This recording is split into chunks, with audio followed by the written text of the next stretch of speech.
So, you guys are hardcore, man. You're still here. You stayed here for me. I promised him beer. I promised him beer. And Paul. Okay, I get it. The talk after lunch is a tough one, but I'm the guy holding everybody up from leaving, right? So just to, Mike earlier did a movie reference, so I'm doing a reference too. It is never Breaking Bad for you Breaking Bad fans. So I'm doing a talk that's a little bit different than what I've usually done in the past. I've usually done something mostly technical, and today I'm going to try to weave a little bit into why we do this technical thing that we do and how our customers depend upon it to convey a brand message and what is it that a brand means and why do we do the things we do. I titled it, you can't judge a book by a cover, simply because we do that all the time. Anytime you walk into a room, anytime you see something new, you quickly evaluate it, you make a judgment call based on what you saw. You just do it, it's just natural. Even animals, out in the wild do it because they judge whether or not something is prey or not just because of the way it looks, right? So immediately, it's just nature, right? It's just natural to do that. You kind of have to force yourself to not do it. But when you're walking through your everyday, travels and you're a consumer, branding is affecting you whether you know it or not. You'll see things, look at things, and your subconscious messages being delivered to you. Certain things about products being delivered to you, you don't even know, you just don't realize it. So, just quick examples of things like this, right? So you see these two guys. Right away, you look at the two of those guys and you've already formed an opinion about both of them. Right? You already have some kind of idea about whether or not you might want to hire them or you might want to party with them. Okay, so, again, right? Okay, how about this guy, right? Yeah, I might want to spend some time hanging out with that guy partying tonight. What about that guy? Okay. Yeah, looks like an outstanding businessman. Well, it turns out that's the same guy. Okay, so he was the lead singer, still is lead singer of Iron Maiden, but he also founded two different companies. He's wrote books. He's a professor of history and music.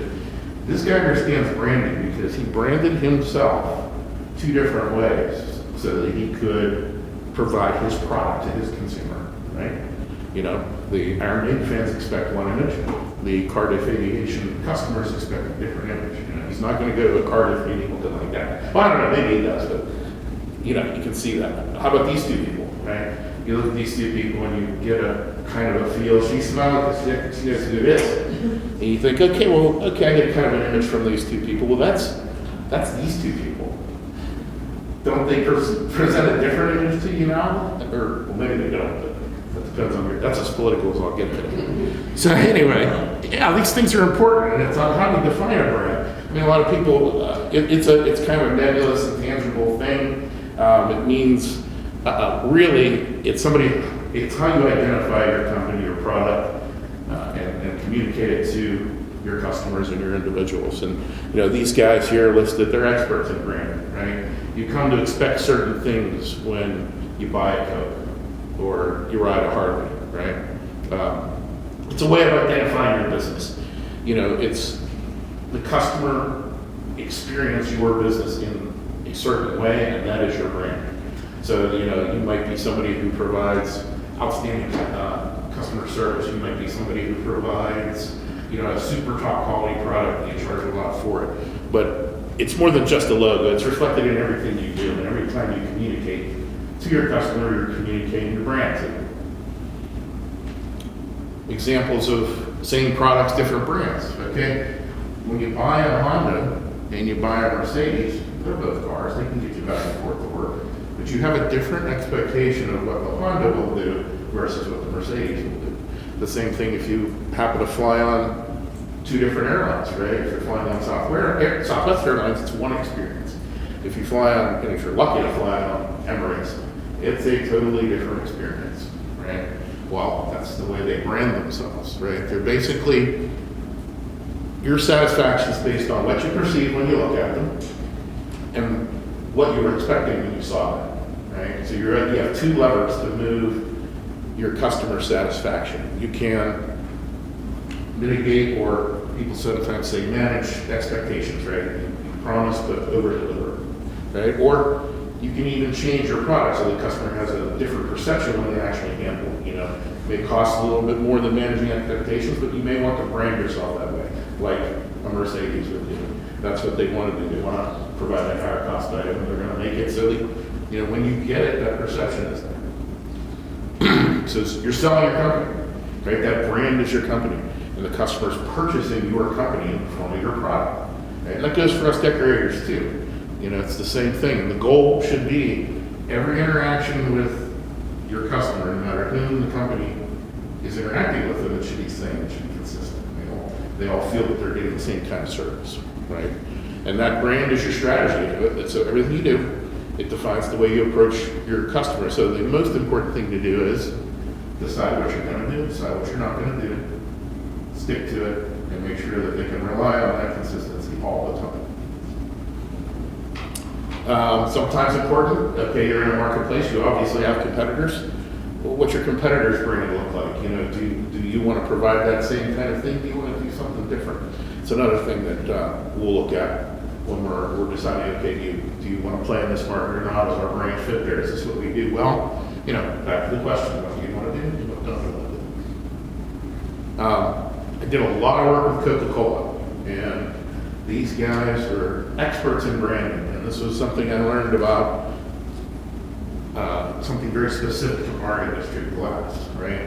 And how we promote glass as a package opposed to something else. Why? The Coca-Cola marketing guys said, well, really, people interact with our product 4 times before they even drink it, right? So the first thing they do is they see the bottle, right, when they buy it. And the Coca-Cola bottle is iconic, right? It's an image of Americana. It's a historical thing that everybody recognizes, and even if it doesn't say Coca-Cola on it, right? That's a brand.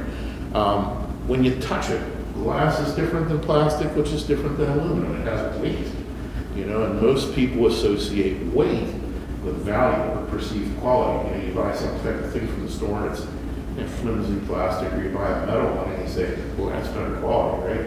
The glass package communicates to the consumer that that's a product that's quality. It's in glass, not plastic.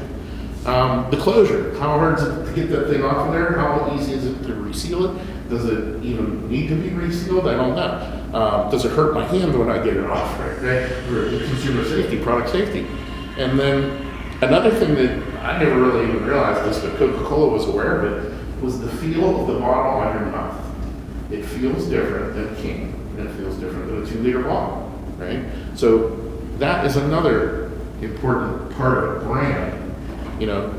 All of those things really relate to your senses, your perception of the item, right? So, there's a lot of common items out there. Some benefit more from branding than others.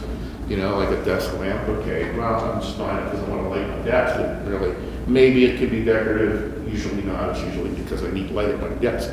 A vacuum cleaner, right? I just wanted to suck up the dirt. I don't care what the brand is. That's me. Clocks, you can buy those for aesthetic reasons, right? So branding might mean something. And then sometimes you just choose a product because of the branding.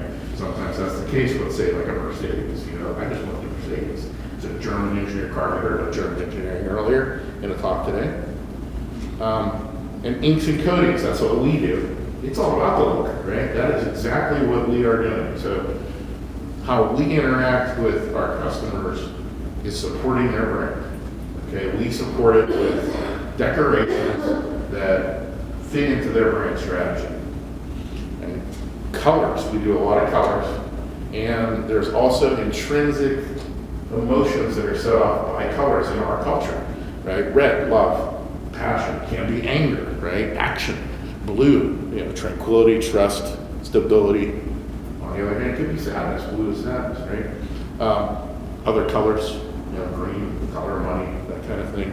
So color is important for us, and most of our customers know that, and design brands, logos around a certain color scheme. Our decorated items are most likely bought because of aesthetic reasons, okay? That's why we decorate them. People buy them because of the way they look, and there's various reasons why you buy a decorated item, and in particular, a promotional product's almost always branded because it's got a logo on it, somebody's logo, who some marketing team designed that brand for a specific reason. Wine and liquor is also extremely important. You know, Corey Barlow knows that with all the types of people that have their particular design, they want to evoke a certain image about that wine, right? It's very important. So, how do we apply that? How do we help these guys with their decoration? There's a ton of different ways to decorate things, right? You can screen print it, you can pad print it, you can spray it, blah, blah, blah, blah, blah, on and on. Part of the process of deciding what that brand's gonna look like and how you're gonna decorate it is, okay, how am I gonna do this, right? What kind of capability do I have? And, you know, there's pluses and minuses to all of these. Now, this is a chart, it's really small, but I used it in some other presentations, kind of a technical type thing. Well, what's good about, and as I was doing this presentation, I looked back at this chart and said, that's something, I'm talking about branding now, and look how many times the word appearance is in there, right? Every single one of them. Okay, so that's how important what we do is to somebody's brand, right?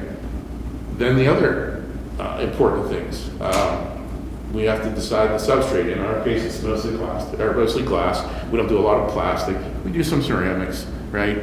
Curing and firing, right? That'll depend on what ink we provide. And as Bob mentioned, we'll skip that because it's not as relevant. There are some temperature limits to decoration. These are mostly for reference, but product selection, I mean, it's extremely important. And as Bob mentioned, yeah, you gotta pick the ink first. Okay, it's usually up to the ink to determine that final appearance, right? If you pick ceramics, you might have some limitations, depending on whether it contains cadmium or you know, do I want it to look really super mirrory, glossy, shiny? Well, not really with a ceramic, but yeah, with an organic. So you got to decide what you're after first. Find the product that you need to get that appearance, and then use your known techniques to get it. And you know, as I'm mentioning, just kind of went ahead to myself there. Ceramic reds and oranges are probably going to contain cadmium in a ceramic, but in an organic, you can do that. So we'll talk a little bit about chemistry. You know, we have a wide range of ways to do things. You know, so we can use transparent colors, low firing, high firing, and this all says mainly for reference as you look at it. We also have the lead-free chemistries, the zinc or bismuth-based type of products. Again, you know, lots of different things to consider. Organic products, we've got several different categories of those, and everybody's talked today about how now we can even digitally apply them and what advantages we have doing that versus older techniques. So application's important. Spraying, screen printing, digital, all the other ones I listed. It's kind of complicated, right? So you really have to consider a lot of different things. Viscosity is important. Bob mentioned that too. These are, you know, some numbers that may or may not mean something to some of us, but if you think about it in terms of the viscosity of some common liquids, right? Well, you know, we're kind of like in this range if we're a screen printer. We're like molasses, chocolate syrup kind of, right? Or if we're spraying something, we're a little bit further down here, right? Kind of gives you kind of feel for what that viscosity number means. And, you know, really to weed it out pretty quickly, you think about, okay, what substrates are working on? What's your palette gonna look like? And what's your durability? We've heard it in a lot of talks. Really, those kind of things are most important to see if it's actually going to work, and then you might even factor in cost because some of those techniques are a little more expensive than others. Right? So at that point, it's like, oh boy, he went through that real fast. I'm a little confused. So I mean, questions. Yeah, we heard a lot today. I mean, really, there are so many resources that we have available at this conference that any question you might have about anything that I went over, there are people here that will answer them. Guaranteed, I know. The members here come from a diverse group. We're suppliers. We are equipment vendors. You know, we are decorators, mom and pop shops, the very big guys. All different, you know, this is a resource here. And then YouTube Google. I can't tell you how many things I fixed in my house by finding a YouTube video that showed me how to fix it. Right? You know, it's out there. You know, you want to use it. So, questions? Any thoughts? We all want to leave. I got a question. Yeah. So, again, 15 years ago, they would have said, like 5% of the decorations organic. Yeah. Everything's ceramic. Yeah. Anybody here have an estimated guess of how much of the decorating is now organic versus traditional ceramic decorating? That's a good question. Anybody? Well, there's so many big markets from the China decorators that a lot of us don't think about. Well, I'm thinking in the U.S. Yeah.